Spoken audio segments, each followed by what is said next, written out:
but I live in Kenosha, so I can come up here all the time. Some of these faces are familiar, as we work with most of you guys. Some are not, so definitely we have an exhibit booth if you guys want to stop by and see what we're up to. But we are dealing with juggling live streaming platforms in today's quick hour session. So, obviously, we're all live streaming, but the biggest question is where are we going? How are we going there? Is there live audience participation? How are we moderating that? That sort of stuff. So that's the biggest question is quickly, by show of hands, are we streaming to multiple destinations at one time? Or are we just going to one or the other? Is it mandated by your municipality to go to certain ones? Or are you able to go to like a YouTube and a Facebook and an internal page and all that sort of stuff? Two there, one there, okay. So obviously the main ones, YouTube, Facebook, Vimeo, anything else that we're dealing with? Our TV broadcaster directly. You just going to TV broadcast? Well, I stream, I go to Vimeo and Yep. from there, I will send signals to other communities as well. For example, Columbus has a baseball, a basketball game, I will send it to them. Okay, so you're live streaming from that area, pushing it to them so they can rebroadcast. Okay. Yeah. Our primary is a media site from Sonic Foundry, which is based in Madison. Yep. We watch from our office. Yeah.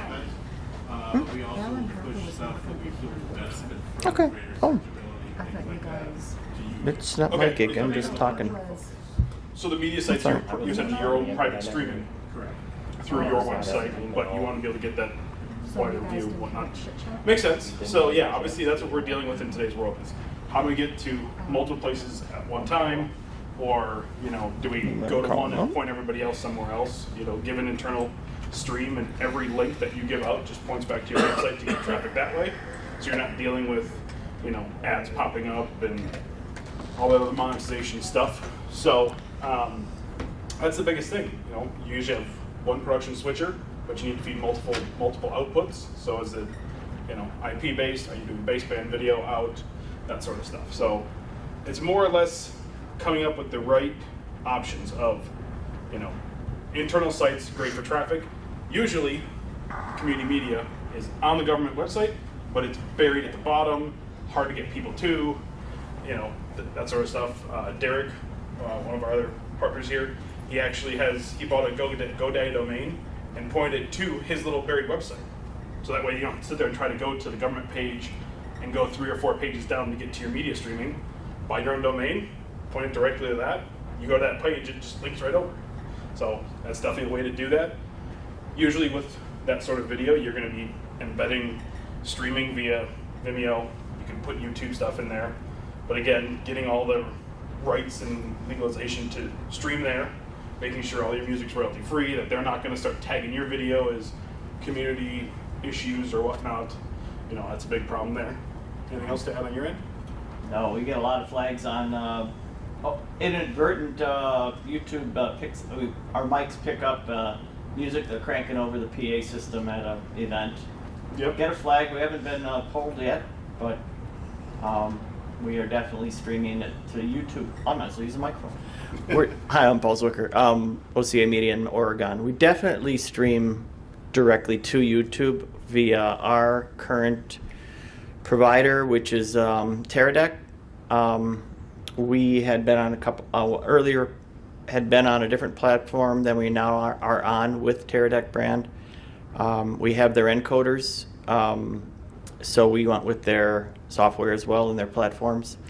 But we streamed to 2 sources, so we decided at the time our TelView software did not allow us to pick up a YouTube stream directly. Now it does, so we could actually start looking at dropping some costs to our organization with our live streaming. Currently, like I said, we're using TelView, and we moved on to, let me pop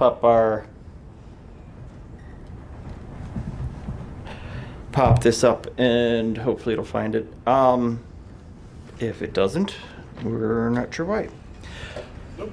There we go. So this is our new software platform we're using from TelView. It's $100 a month for us to go unlimited amount of data to a to an exclusive server.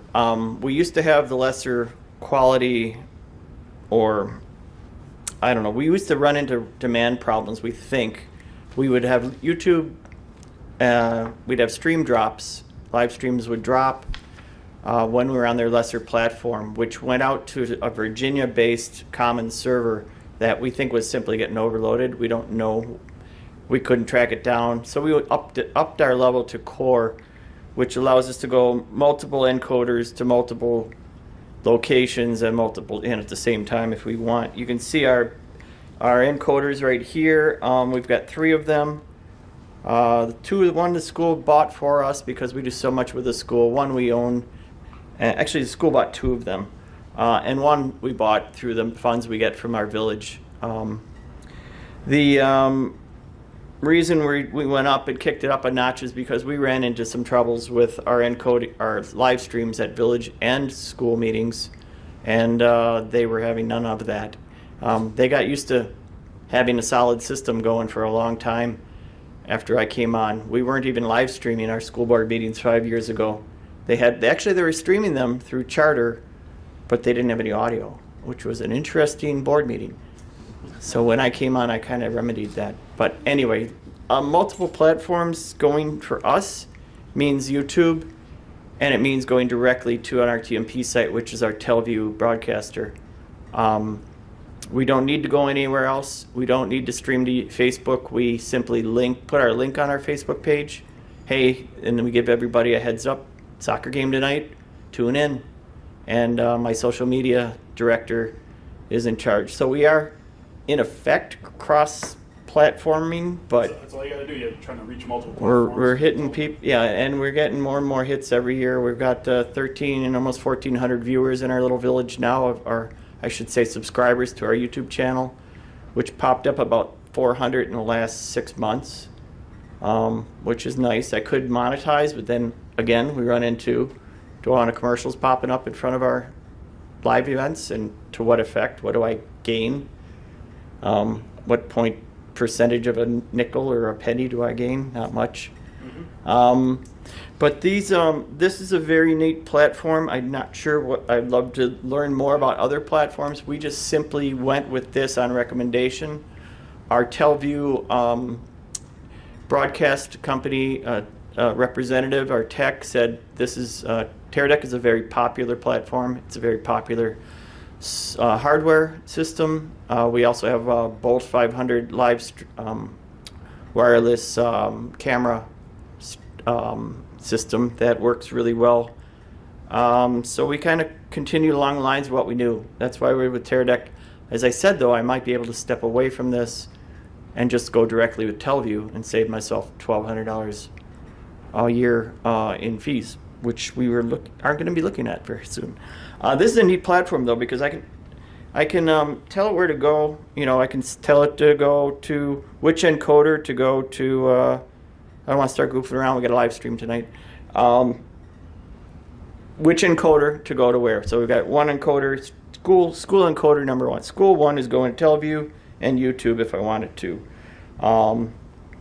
And of course, so I have 6 locations these are going to. I can tell what server it's going to. This one is a Sputnik server in East Ohio. It's supposed to be an isolated server that activates when we start sending to it. And we've had some issues on starting up, but I think we've locked those down with this server. We were on ShareLink prior to this. And as I said, it wasn't making it for us. I think there was simply too much demand on the web.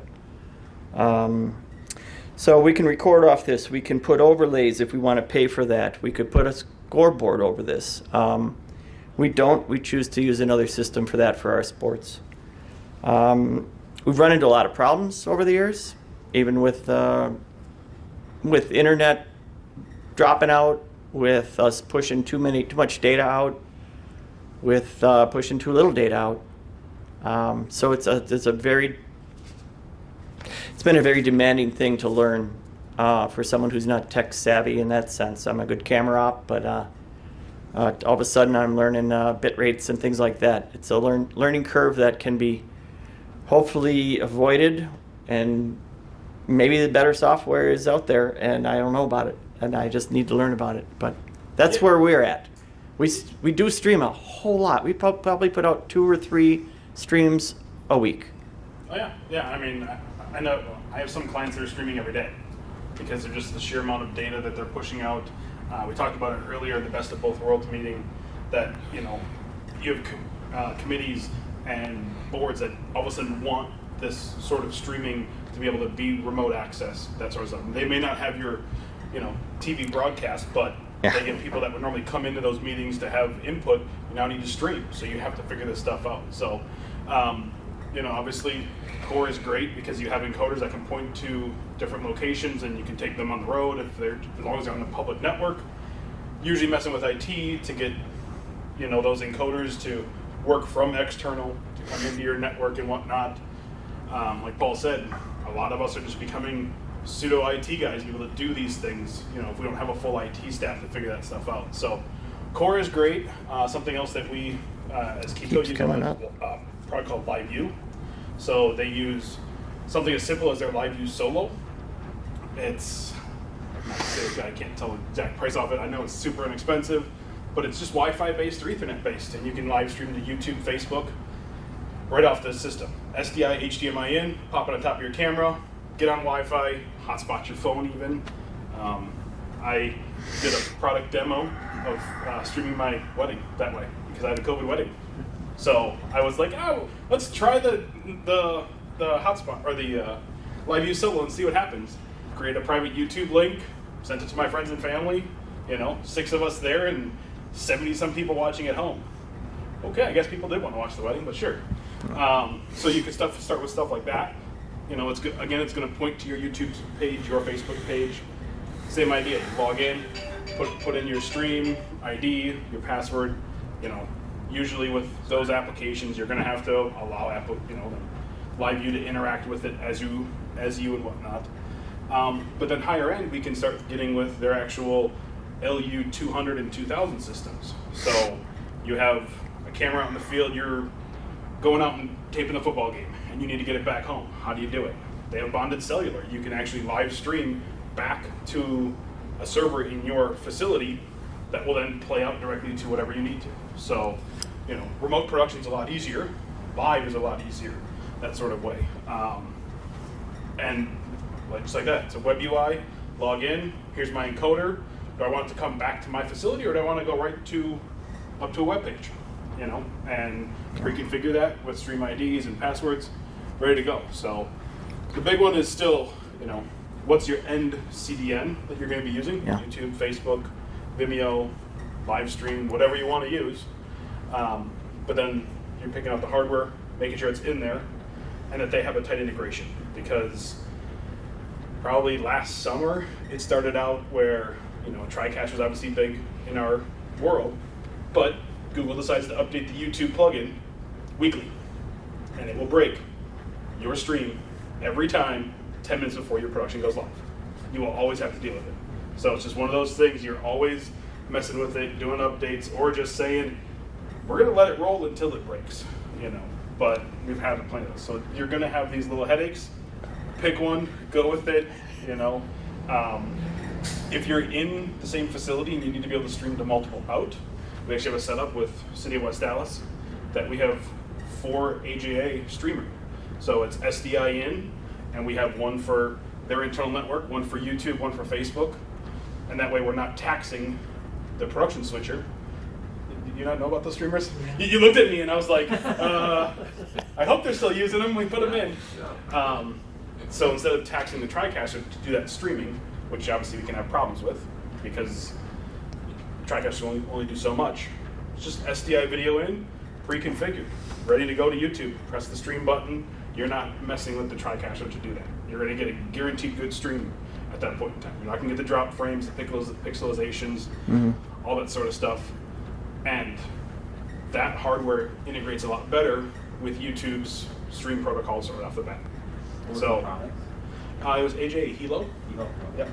So it's a little half RU box. I think I got 2 side by side in 1 RU, and it's SDI or HDMI in. You can actually put an SD card, so you can do onboard recording as well. simple web UI, LAN connection. Put in your streams, and the buttons are green. And the second you want to do it, just press it. It goes to red. You know it's streaming. You're not worrying about on your TriCaster. You're doing your production. You see that little stream bar fill up slowly, and then all of a sudden you start to see drop frames.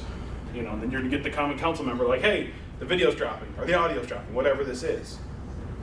Because it's becoming more important, we have to start putting that additional hardware in to work with the additional platforms, with security and all that sort of stuff. I mean, we have a very limited budget, and in order to update, I think it basically came down to losing some live stream feeds from board meetings that people say we got to pay more, we got to spend more money to. So we dug in and bought some more equipment and upgraded to this upper level of Teradek's support. And that platform has been pretty robust the last month. It started off a little edgy. Most probably user problems. I think everything started off edgy because with the pandemic, everybody's just like, we need to get into this game. How do we start? Right. Think back to what Zoom was last March. It was a headache. You couldn't do anything. And then all of a sudden they were rolling out updates daily, getting more secure, getting more user compatibility, all that sort of stuff. So everything just is like, hey, let's figure it out, keep adding to it. We've been streaming a long time, like 4 years, and more every year, and they expect more and more every year. Now they're asking for, elementary school orchestra to be streamed. I'm like, okay, there's some copyright issues right away there, but I lost that. Where we're going more and more is we're gaining our viewership. We're gaining more publicity in our community because we're in a little town. We have a little budget. But when I hear my alder people state, "Hey, you guys are doing a great job, and we really appreciate it, and we want this. Government needs to be transparent, and you are providing that for our community." And because otherwise it's just an audio transcription that somebody could get if they wanted it, right? So the biggest thing too is it's letting us keep with the times, because we know that every single provider out there is never going to give us high definition. They give you the channel because they legally have to. So they're going to give you SD until it's federally mandated to give you HD.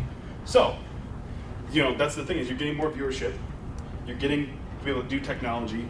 All of a sudden, your council members, your board members are starting to give you more money because they're starting to see themselves in HD. Oh, I'm actually seeing that we're spending this money, we're starting to look better, we're starting to sound better. Because it's not just compressed at the bottom of the totem pole through Charter or Spectrum. It's just like, here you are. Also, people are cable cutting. You have to figure out how to reach people at all times. Everybody can, usually hop on the web at some point and watch the stream. And, adding to the pandemic, people can't come in to see the elementary school concert. correct. Yeah. Maybe it's not a public stream, but it's accessible to people that want to, and you don't necessarily need to monetize it at that point in time. But, I know a couple clients that do. They're city house and they go to work for the high school, and it's, hey, do you want me to do the football game? Great, I can do that, but it's going to cost this much because it has to pay for my time that I'm normally working with the city. You want me to do graduation? Sure, no problem. It's going to cost this much. We'll come out and do it. We'll be ready to go. And last year, COVID graduation, they just let the kids walk. All the parents couldn't watch. Do you want to get to the point of saying, instead of selling graduation tickets, here's X amount of money for the live stream access, that sort of stuff. So it's all stuff you have to mess with and figure out. But we found out that we used to make some money selling DVDs. Now that we're always up on the web, forget it. We haven't sold maybe one or two of a orchestra. Or what I was thinking about before was the way we get out to the web. Generally is Ethernet, but we back it up with a hotspot. It's a Teradek brand node. It's called. It's got a couple of rabbit ears and a SIM card from Verizon. You can put two in this thing if you want to double up that you're in a bad hotspot or whatever. You're in a bad zone. You can't get out, or you want to push more data out. Sports tends to get a little jittery if you're not pushing out enough data. Mhm. But we know that our viewers are watching our sports. We walk into the bar afterwards, a local tavern, and we're up on the air, one of the screens. Somebody's been watching the soccer game or the football game ahead of time, and it's very important to us to keep out in front of everybody so that we're not just providing a service, but we're providing a necessity to our community, to that we become indispensable in a way. So where else are they going to get this? If they're off on a business trip, some guy in China might be able to watch his kid play soccer. It's pretty neat that way. And I think it's really important that we're streaming. But that we're streaming well is even more important, because I know people will pay. If you go to WIA, you can sign on and pay for the national something high school. You pay for a service to watch the live stream of a football game that somebody set up, and the quality can be zero, and you already paid and you get nothing. And people screaming about that service. Yeah, I mean, years ago it was High School Cube was the product. Yeah. You bring it in, hook it up to the program out, and you streamed it, but they charged, you paid them a service, and then they charged the viewers a service to get into it. But now we can bring all that back internal and do everything ourselves. Whether you want to charge for that or not is the big question, or you just charge the high school versus the viewership. But again, it's that ability to make yourself indispensable, because we all know when COVID rolled around, it was what can be the first thing to go, and it's usually, well, that media department we don't really have to mess with too much, or we can downsize it. Well, you're not making yourself indispensable, and like you said, make it look good, because when it looks good, they don't care. But the first time they care is when it's down, and that's when you're going to get a bunch of calls, and you're like, oh, well, people are actually watching the cable station because it goes down. I hear them because I go in to do those, play out swap overs. System's down for 30 seconds, and you start getting those people that are calling. Okay, I guess people are watching our channel. Great. But let's make it also available this way, One thing I'd like to reiterate is the redundancy of that stream, and that's why we do usually plug in our hotspot as a backup to the intermittent internet that we may have at that location. We constantly have issues out at the soccer field where it just stops. And we're like, what? And they come out and tell us it's just fine. It's fine. Well, it wasn't they fine. Tell you that. Teradek's getting into it. I know with that bonded cellular, being able to add 2 modems. Biggest thing, 2 different modems. Verizon, AT&T, or Sprint or T-Mobile, whatever it is, mix them up, because you never know. That's 2 on that end. The LiveView Solo doesn't do cellular. It has Wi-Fi and Ethernet. Plug in both to ideally 2 different networks. I'll hotspot my phone to the Wi-Fi, and then I plug in to whatever spot I have available. Just makes life easier. Some of those other LiveView, they start with 4 modems and go up to, I think the newest one is 8. And they actually have a contract with AT&T and Verizon currently that their product gets cellular priority over phones. So, as bad as it was, I live in Kenosha. We know how it was last year down in Kenosha. I watched that live stream all the time. That was 1.5 miles from my house, all of that stuff that was happening. And I'm hearing that these people that are just live streaming from their phone during all this happening, they're like, yep, don't get close to those guys with those backpacks. Our service goes to junk when we get close to those. And I'm thinking on mine, yeah, it's because they're using LiveView. And I sell that stuff, so go ahead and do it.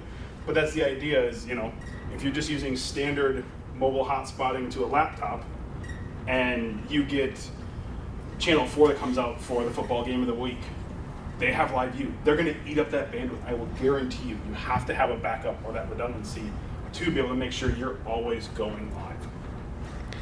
Do you have something else to bring up? No, I was going to pull up what they look like. You guys can all go on that website and look at what encoders look like and how tiny they are now. I mean, it's great. I can go live from a parade with just batteries, and it's usually pretty solid, even without Wi-Fi nearby. Just Most using of that stuff, like the Solo, is no bigger than.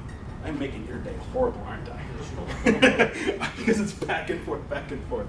You want to come over here? You can choose them. It's mostly, cold shoe compatible on top of your camera. It sits up there, it's done. It looks like a bigger box, but you can have a camera running into it, or SD or HDMI running into it. But just gonna people kill are this used to thing. seeing it now. The bigger backpacks you're going to see are the 6 and 8 modem encoders that are SDI, standoff, but they're tiny. It's an investment that needs to be usually added at some point just to have. How many times is we're getting back into this, in-person events. You're going to start having holiday parades again. People are going to want to live stream that. And you don't have to know the days of sitting right outside City Hall and making sure the parades ran past City Hall so you can run a long SDI cable back into your head. And those, you don't have to worry about that anymore. You can now have 3 or 4 locations streaming back to your production system and having that different view. So increasing the production value, making it look better, is usually going to get you a little bit higher up on the committee list of, hey, yep. Do you have something to add there? I got a question. Sure. So for those of us that stream, Yes. undoubtedly we have streams that go down. What is the best way for us to troubleshoot a stream? People don't understand when the stream goes down, they don't care if it's a server in Texas that went down. How do we know if it's us, if it's the receiving people that tell you? I did a trace route the other night, and I had 127 milliseconds at hop number 10. I knew I was in trouble. Yeah. But what is the best way to troubleshoot? What I do is I'll try a different encoder right away. If I still got the problem, I know it's a network problem. But is there a simpler way? What are you guys doing? Not really. You're along that right idea. It's the technology came up so quick, and it's figuring out how to, like you said, troubleshoot that. The basic thing. Try to start it again. Yeah. You use the same encoder. Just try to start it again. Maybe the CPU got overloaded if you're using an onboard encoder versus an external. The old just power cycle. If it's an external one, power cycle it. Look at the back of the encoder. Make sure you still have link and activity lights. That'll tell you, is it my system that went down, or is it the network switch in my building that went down that now I don't have connection? If you have link and activity and the encoder doesn't tell you that there's no video signal, sorry, I know I'm sending video out. Now we can start looking at, the CDN. Let's look at that. Usually, if you're in a production facility, I prefer to have a computer up that has that stream on it. I know it's 30 seconds delayed, but it's my verification. I know it's good. That's absolutely. We have 2 computers alongside that live stream device. One is looking at the YouTube feed, 30-second delay, whatever. Yep. And the other one is looking directly at. You have a web interface with my encoder, so I can see what's going on. I can see live. For Teradek, I can see live feed, how my signal's going in and out, or if it's solid, if it's dipping below my bit rate or not. But it seems like it's a constant. I let somebody else set up the I'll set up the live stream, and I'll go away, and I get an hour later. We've been streaming for an hour, haven't punched out YouTube live yet, but we've been streaming, and all of a sudden, 10 minutes before air, we're down. What's going on? So first thing I do is I give it a new handshake with that HDMI into the encoder. I leave everything hot. I just unplug that HDMI feed, pop it in again, and see if it says hello and welcomes that video feed, because it's something that simple sometimes. And personally, if I could get rid of HDMI, I would throw it out, but everybody else would. It's just such an iffy cable to me. But anyway, Non-blocking video professional connection. it's it happens quite often, and those those issues. All right, yeah, power down, recycle. You're live. You got to wait 4 minutes for it to come back to life. Yeah. But you miss 4 minutes, but you can catch the last half hour. So, biggest thing: check your production. Make sure you're still sending video out. Check the encoder. If it's not there, you're hopping on a website to figure out, YouTube Studio. If you're streaming to YouTube, you hop into the studio. It'll tell you if you're receiving video signal and what your quality is. It may tell you low bit rate. Okay, then what's happening? Is my hotspot getting overloaded? Am I sharing too much data? Are you dealing with, your common council meeting that all of a sudden you now have 60 people there all on the Wi-Fi? Yeah. you now need to start talking to your networking team and say, I need quality of service to make sure I'm a priority on this list over everybody else, or get me my own subnet so I will have my guaranteed speed. So We see that quite often at our school board meetings where all of a sudden we've been streaming for half an hour and then everybody gets on their laptops. Now we're supposed to be on an isolated Ethernet feed, but it's still the same pipe going out of that building. And you've got 15 board members sitting on their laptops, and who knows how many in the audience. And I swear, if I could check the demand on that line, I would know what's going down. And we've talked to their IT, and they're like, nope, nope, nope, nope. You guys have your own system. No, we don't. is anyone here IT? True IT committee, or just kind of IT? Part-time, yeah, desktop. IT will always say, it's good on my end, I'm good. Like, it's what we do. And then they're gonna point back to you until you can come through and say, look, I lost connection, I'm sending 10 meg out. Why is it not going out? It's needing to know that, whether it's a dedicated circuit coming into your line because you're doing excessive live streaming. I've seen people do that. Just drop another Spectrum line. Yeah, okay, it's gonna be $100 a month for Spectrum, but you're guaranteed to be able to stream out of that.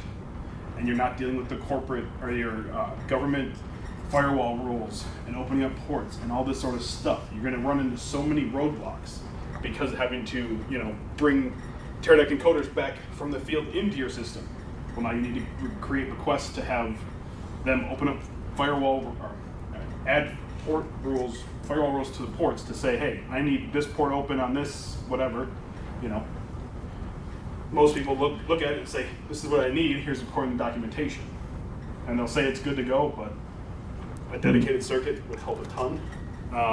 We actually have dedicated charter service Spectrum out at the Village Hall, and that's rarely dropped. Mm-hmm. But pop into the high school and come 6:30, all of a sudden, what's going on? Or 6:15 usually, because it's a 6:30 board meeting. So I'll get the phone call about 6:05 or 6:15 going, we lost it. The signal's gone. You dropped. Well, the big thing too is with the pandemic, you're now, board meetings that were held in common council chambers weren't sent for social distancing. So they were moving to the auditorium to get that distancing. So now how am I able to live stream back and all these temporary things? That's where, the remote Teradek you can easily go to and say, hey, just send this in. You just have to go. So, or we dealt with, we couldn't get that IT set up. So I worked with a client and we streamed live to YouTube and then just did a video capture off YouTube and pushed it to air. Was it good? No, but it worked, And we were hardlined on both sides, but you're on a PEG channel, it's SD. I didn't have to worry about making sure I was getting a solid 1080 signal on my laptop. But it worked for the 3 board meetings that they had until they're like, look what we're doing to set this up. We're spending 2 hours doing this. Let's get something legitimate in there. Then we could stream to their Cassis, So, same idea. Most of the stuff we'll read it. So if we were to use, we're looking at like live view for a bonded cellular solution, or basically send it over as many means as you can. We'll put it back together when it gets back to our shop. Correct. More for the sort of acquisition and internal rather than distribution stream. Yeah. Do they have a product similar to Core, like a software product or a cloud-based product for managing? Again, our primary purpose would be point-to-point Yeah. to get it back to our shop. But it wouldn't be bad to be able to also send that off to other destinations. So you get that built in when you buy their servers. So because if you want to go destination to your head end, you need not only the encoder that live on the camera, LU2000, 4000, whatever it may be. Then they have their live view servers. So it's a 1RU or a 2RU server, Right. usually 2-channel or 4-channel. That does talk back to LiveView Central, which is just like this core software. Okay. You log in with yours, you see your encoders, you see your destinations. I can simply say my encoder is going to go to this destination, and do I want the destination to go out to SDI, or do I want it to go to a channel? Okay, and it comes with the server product, or Yeah. is there a monthly fee? Or? There's a monthly fee what is it? When you buy the server, they lease the data to you essentially, so there's a monthly fee. You don't have to worry about buying your own modems. You could if you wanted to, and then you're on the hook for the AT&T or the modem, the modems or whatever that is. Usually you just buy them with leased data, and they give you up to 250 gigs of data free of charge. So they have a package where they Yep. coordinate the data modems. Exactly. You don't have to go and look for plans. Correct. The only one that we tend to find out is, of all things, in rural Wisconsin, U.S. Cellular still works good. Yeah. You know, like you get towards the west side of the state, Bluff Country, it's U.S. Cellular still is great. They don't partner with U.S. Cellular just yet. They only do the big four. So you could definitely say, hey, I want this. I want a LU 200 that'll do 4 modems, but only populate 2 of them. And then you could pop your own in. You're paying your cellular data, but it comes up no problem. So, but yeah, on the server end, like I said, you have the option to buy a server if you want to come back baseband into your own facility. But if you want to just live stream out, you can rent the monthly virtual server for that. And the virtual servers, they just spin up, and that'll push to Facebook and YouTube and all that kind of stuff. Our primary purpose would be point to point. Yeah, you're gonna want a server for sure. Plans, Yep. but Yeah, you're gonna want it you for have server the for sure. ability to also spit that out to other Yep. So that like stations. my wedding, that's what I did. Is I used the solo. I pointed it back to. So I got married in Muskego.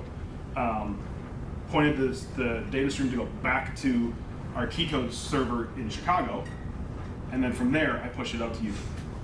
So yeah, as long as you have the server from them, you have that ability to push wherever you need to. You just literally say which preset you want to go to. Just like Paul had multiple, Yeah. preset destinations. You have the same option there.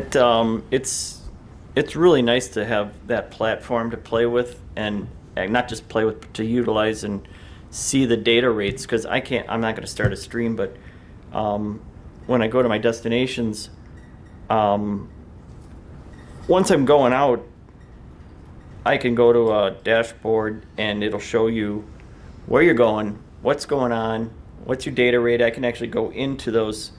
I can look at my server. I can see what's going on there. Make sure, see if it's hot, see what's, see what kind of data rate's going into it. It actually gives you a little histogram kind of Yeah. waveform. Big thing too to know when you're streaming to multiple CDNs like that is knowing what specification that CDN will take for video in. Right now, if you want to go Facebook Live, you can do 1080 off your phone. But if you want to pre-record a video and push it off of a TriCaster, they're still only taking 720p. They just don't have the ability to upgrade to 1080. I had a client spent good money on a TriCaster TC1, tried pushing 4K video out. And I was like, it's not going to work. He's like, yeah, we're having problems with Facebook constantly dropping us. Well, yeah, they're sending 25 megabit 4K. They're looking at it and they're choking on your stream. And once I bumped it down to 720, 3.5 megabit, whatever specs they wanted, it's been fine for 2-3 years. So, that's the idea of us becoming that video IT engineer, understanding bit rates, resolution. Before resolutions were fine, but now it's, are you doing variable bit rate? Are you just going to push a constant bit rate? And knowing that the overall bit rate's different than the video and the audio together. And how do you need 128 bit rate audio, or can you dump it down, or and save some bandwidth? There are new bandwidth settings now too, aren't there? You can go out instead of H2. You can take H.265 puts out. H.265 is 4K, so H.265 is. But it also puts out a smaller data rate, is it not? Yeah. So not to get too nerdy with it, H.265 will do 4K. They call it high efficiency video codec. So you'll see H.265 HVEC. All they're doing is, instead of the old days where they were refreshing your screen all the time with the same information, they start to see that, it's a talking head interview. It's your common council meeting. The only thing that's changing is this little bit of information here. As long as they're not bobbing and weaving in the chair, I'm only going to send this little bit of information as their mouth is moving differently. So that's how you're getting higher resolution video streams that look better using smaller bit rates. This is the page I was talking about that will show you your bit rate out live. Yeah. When it's kicking. We're not streaming anything now. I was gonna show you that YouTube Studio has the same idea. You know, it'll tell you what's coming in and coming out. Yeah. I don't think Facebook, unless you're a content creator on Facebook, to be able to see that in and out. But you know, depending on your hardware, it'll give you a bar letting you know what's happening. You know, does it drop or whatnot. So One nice thing about, I don't know about software, but this platform does allow it to auto reconnect should it drop. Once it sees it again, it'll kick it out. If you lose your video or yeah. it will keep streaming. It may be a 3-second drop or a 1-second drop, but I do like that. Yeah. This platform for that reason. The live view, I think, does a 3-second. If it lost the video, it'll still stream black. So at least it's black. I've always asked them, and I get from their engineering team, we're working on it. I just want to put up, like, can I preload a graphic in there with a loss of video? Just so it doesn't go to black.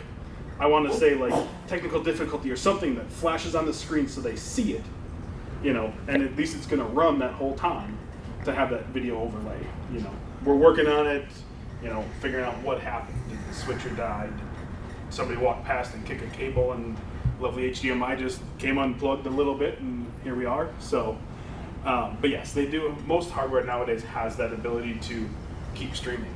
Yeah. The AJA Helos, it is a preset. I think I can do up to 10 seconds on that menu to say, unlock the video, keep streaming, so you can keep checking it. So you're not killing the stream because you kill the stream here, but you're embedding it on your website. All of a sudden now your website starts freaking out because the stream is lost, you know. Yeah, our TelView, we will lock our TelView channel when we're streaming. So if it drops, it doesn't kick back to pre-recorded programming. Yeah. to our content filler. We always lock our channel when we're streaming, and then when it's all over, because my programmer may put a 2-hour window down for a meeting he thinks is 2 hours and it goes 3. It's happened that forgot to click that lock button, and all of a sudden you see some woman on stage singing a song, and like, what happened to the meeting? You know, at 8 o'clock, all of a sudden, what? So But it's that important. comes the redundancy. You're recording locally to, okay, your live stream is dead, but you can at least come back Yeah. and schedule that recording to be later on. We're always recording. We use Blackmagic video assists just to record and monitor and see what's happening. It also tells you what kind of video you're outputting from your cameras or camera. We also use Blackmagic for video switchers. We have never really had a problem going out from that HDMI out to our Teradek and spitting it out. Very rare do we drop signal on that. I don't know why, but The video switches are a dime a dozen. They all work great. You know, we actually just built a big mobile cart for Comcast cable down in Elmhurst, Illinois. They have a big 2-rack width mobile cart, TriCaster, video switcher, comms. So when they want to roll out to a football game, they just roll in a whole cart, and you're not sitting there running cables and trying to find tables and rack building stuff all the time. They go in, on the back of their rack they have bulkheads, so you just plug in an SDI, take your camera and go. But they wanted to go Blackmagic, surely because of what we're dealing with lately, supply chain issues. You know, it's impossible to, the old days of, hey, I need a camera, it'll be at your door in 3 weeks, you know. James knows it. I was up there in May, and we put the order through in July, and he just got his final shipment of mics now. Mics that 6 months ago, but for 6 months before the order, they were at their door in 3 days. And all of a sudden we now start getting supply chain issues, and it's like, we'll come around, you know. It's what we deal with. So anything that you guys are looking at doing, you got to start looking now, you know. And I hope that some cities are allowing, due to this issue, purchases to go through paying by the end of the year without having the physical gear in-house anymore because of this supply chain issue. There's nothing we can do, you know.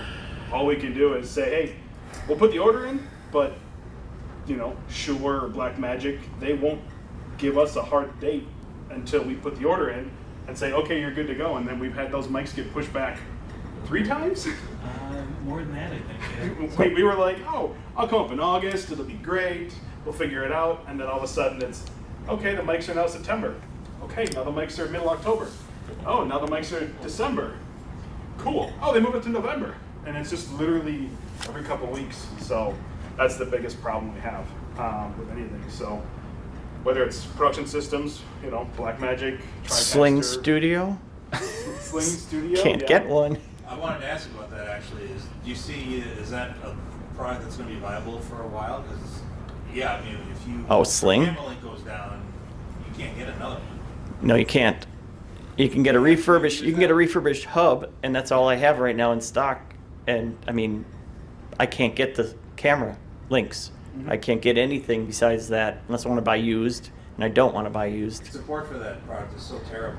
That And so I'm probably going to drop it, Companies that are going out of business. and I'm probably going to drop it and go to Blackmagic, which is more expensive, but I know those live camera units are solid. The Bolt 500 and 1000s they're not cheap, but they're pretty darn solid for our football games. We run a wireless camera for that. I was gonna mention the Sling. I had one in my studio. We got it refurbished, but there is no way that fixes them, so we had to get rid of that one and buy a new one. So At least, fixes them. you know, lucky you could buy a new one or a refurbished at least. But Yeah.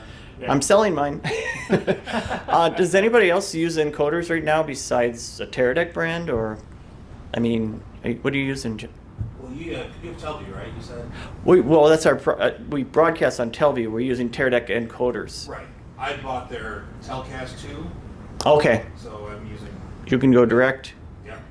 or right to an RTMP from wherever. And then from there you can go to Facebook or YouTube or. Be nice, but I'm not there for that. My budget's not there. Yeah, I know Cassis will do the same thing for live streaming. So actually, I don't see John in here anymore.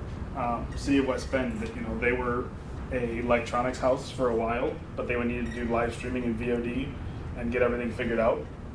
We were able to go with Cassis and, you know, one area. You know, I think that we replaced. I don't know how they were there. They had 3 live playout systems all running in their racks at the same time.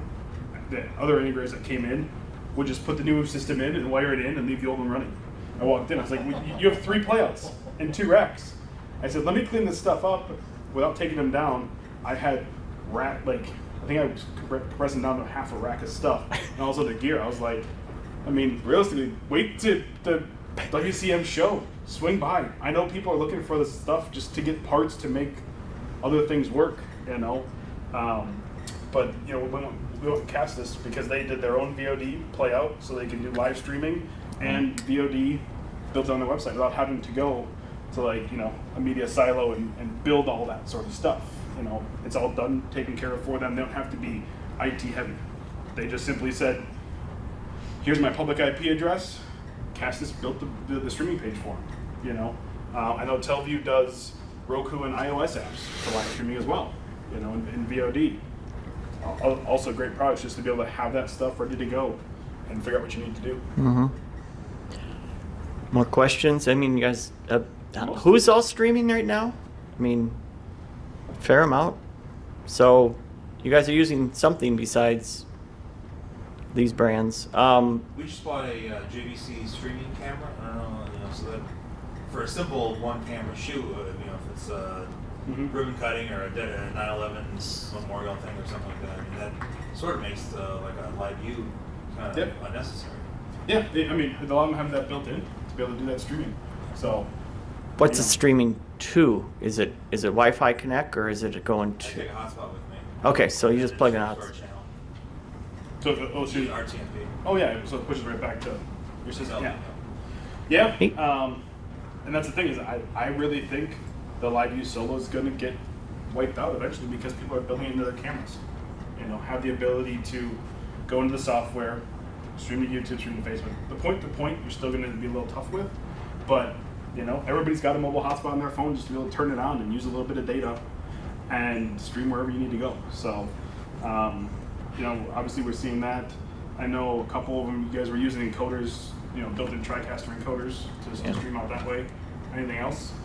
Well, I'm using a live view solo and I'm using AMs. And Okay.